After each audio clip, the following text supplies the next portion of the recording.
NEET எழுத போகிற அன்பான மாணவர்களே, 2025 பிப்ரவரி மாதம் இன்னுடன் முடிய போகிறது.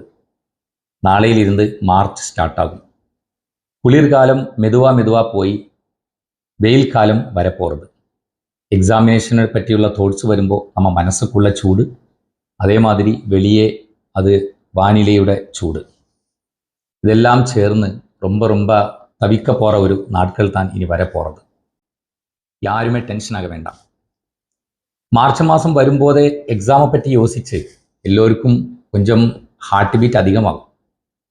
பரவாயில்ல, எதா இருந்தாலும் போன நாட்கள் நமக்கு திரும்பி எடுக்க முடியாது. ஆனால் வரப்போகிற நாட்கள் நீ எப்படி வாழணும் அது உனக்கு கண்டிப்பாக முடிவெடுக்க முடியும். முன்னாடி பார்த்து பின்னாடி நடக்கக்கூடாது, இல்லைன்னா பின்னாடி பார்த்து முன்னாடியும் நடக்கக்கூடாது. நம்ம முன்னாடி நடந்துட்டு இருக்கும்போது முன்னாடியே பார்த்து நடக்கணும். நேற்று வரைக்கும் நான் எப்படி படித்தது அந்த ஒரு சிந்தனை அது உங்களுக்கு குற்ற உணர்ச்சி கொடுக்க வாய்ப்பு இருக்குது. அப்படின்னா அந்த ஒரு விஷயத்தை பற்றி நீங்கள் யோசிக்காதீங்க. நம்மளால் திருத்த முடியாத விஷயங்களை யோசித்து நம்ம எதுக்கு டைம் ஸ்பெண்ட் பண்ணணும், டென்ஷன் ஆகணும். ஹாப்பியாக இருங்க, ஜாலியாக இருங்க.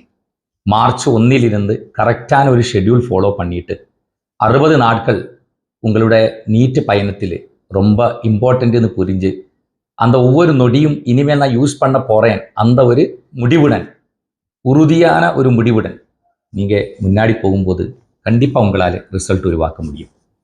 கடைசி லேப்பில் ஓடுறவங்க எப்போதுமே ரிசல்ட் உருவாக்குறவங்க தான், அது மறந்துடாதீங்க. பயப்படாதீங்க, பயம் எதுக்கும் சொல்யூஷன் கிடையாது. பயம் எல்லாத்தையும் எரிச்சிடும்.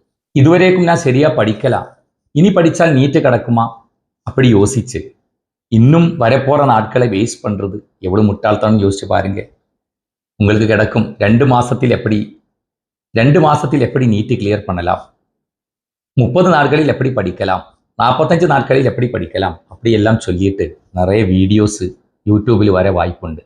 நீங்கள் அதெல்லாம் பார்த்து டைம் வேஸ்ட் பண்ணுறதுக்கு பதிலாக ஒரே ஒரு விஷயம் புரிஞ்சுக்கோங்க. உங்களோட ஷெட்யூல் நீங்கள் கரெக்டாக தெளிவாக நீங்கள் ரெடி பண்ணுங்க. இதுவரைக்கும் படிப்பு ஸ்டார்ட்டே பண்ணாதவங்க ஓகே, 2 மாதம் டைம் இருக்கு, பார்ப்போம், அதனால் முடியனது நான் முயற்சி பண்ணுறேன், அந்த ஒரு முடிவுடன் நமக்கு புது ஒரு படிப்பு ஸ்டார்ட் பண்ணி கொண்டு போகலாம். இதுவரை படித்தது பத்தாது, இன்னும் நிறைய படிக்கிறதுக்கு இருக்கு அப்படின்னா அப்படிப்பட்டவங்க உங்களோட படிப்புக்காக ஒரு முன்னுரிமை வரிசை ஒவ்வொரு சாப்டரிலும் உருவாக்கிட்டு மேக்சிமம் ஸ்கோர் வாங்கக்கூடிய சாப்டர்ஸ் பார்த்துட்டு படிப்பு முன்னாடி கொண்டு போங்க. நல்லா படிச்சுட்டு இருக்கு அப்படின்னா, அதாவது இதுவரையுள்ள கிளாஸஸ் எல்லாம் அட்டென்ட் பண்ணி ஒரு அளவுக்கு படித்து தான் வந்துட்டு இருக்கு, ஆனாலும் பெர்ஃபெக்ஷன் இல்லை, அது நமக்கு தெரியும். அப்படிப்பட்டவங்களா இருந்தாலும் மார்ச் மாதத்துக்கு அப்புறம் நீங்கள் புதுசாக ஒரு விஷயமும் படிக்காமல் இப்போவே பிளான் பண்ணி கொண்டு போகலாம்.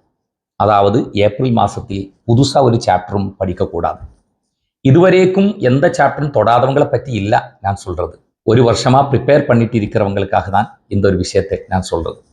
ஏதாவது சாப்டர்ஸு நீங்கள் படிக்கணும்னு ஆசைப்பட்டது அப்படி இருந்தால் மார்ச் மாதத்திலே அது முடிச்சுக்கோங்க. அதுக்கப்புறம் படிக்காதது நமக்கு இந்த நீட்டுக்கு தேவையில்லை அப்படி ஒரு நம்பிக்கையுடன் ரிவிஷனுக்கு மேக்ஸிமம் டைம் கொடுக்கறதுக்கு பார்க்கலாம். ஓகே, எதா இருந்தாலும் நான் நிலமாக பேசணும்னு ஆசைப்படுறது இல்லை. ஒவ்வொரு நாளும் இனி நீட்டுக்கு முன்னாடி உள்ள ஒவ்வொரு நாட்களும் கண்டிப்பாக நான் அடிக்கடி உங்களுக்கு தேவையான டிப்ஸுடன் நான் வருவேன். நிறைய ஸ்டூடெண்ட்ஸ் கேட்குறாங்க, நீங்கள் ஏன் சப்ஜெக்ட் போடலாம், யூடியூப்லேயும் சப்ஜெக்ட் போடலாம். யூடியூப்லேயும் சப்ஜெக்ட் நிறைய அவைலபிள். அது போட வேண்டிய ஒரு சிச்சுவேஷன் வந்துச்சு அப்படின்னா கண்டிப்பாக நம்ம போடுவோம். ஆனால் உங்களுக்கு ஒரு சாப்டரும் சப்ஜெக்டும் படிக்கணும்னு நினைச்சால் நிறைய வழிகள் உண்டு. சுமூகமாக சொகுசாக நீட் எழுதுறதுக்காக உங்களோட மனசு கண்ட்ரோல் பண்ணி கொண்டு போகிறது, அதுதான் கடைசி நேரங்களிலே முக்கியமான விஷயம். நம்ம அதுக்காக தான் ஃபோக்கஸ் பண்ணுறது. உங்கள் அன்போடு ஜாலி.